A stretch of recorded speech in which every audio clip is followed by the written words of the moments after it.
వందే జగద్గురుం భగవద్గీత అసంశయం మహాబాహో మనో దుర్నిగ్రహం చలం అభ్యాసేన తు కౌంతేయ వైరాగ్యేన చ గృహ్యతే.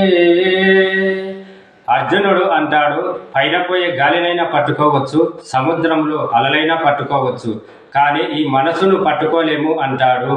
శ్రీకృష్ణుడు అంటాడు, ఓ అర్జున, ఈ మనసును పట్టుకోవడానికి అభ్యాసం కావాలి, వైరాగ్యం కావాలి. అభ్యాసం అంటే ప్రాక్టీస్. చదువు రాని చిన్న పిల్లవాడిని బడికి పంపిస్తే చదువు వస్తుంది, అభ్యాసం వల్ల వస్తుంది. వైరాగ్యం అంటే దేని మీద కోరికలు ఉండవు. నీలోనే ఎక్కువ కోరికలు ఉంటే అశాంతి. శాంతి అనేది కోరికల్లో లేదు, శాంతి అనేది లోపల ఉంది. మనసు నిలబడితే శాంతి వస్తుంది.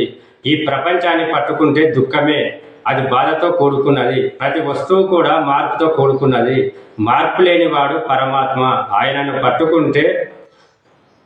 పట్టుకుంటే ఆ పరమాత్మనే సత్యము, ఎప్పుడూ ఉండేవాడు. జై శ్రీకృష్ణ.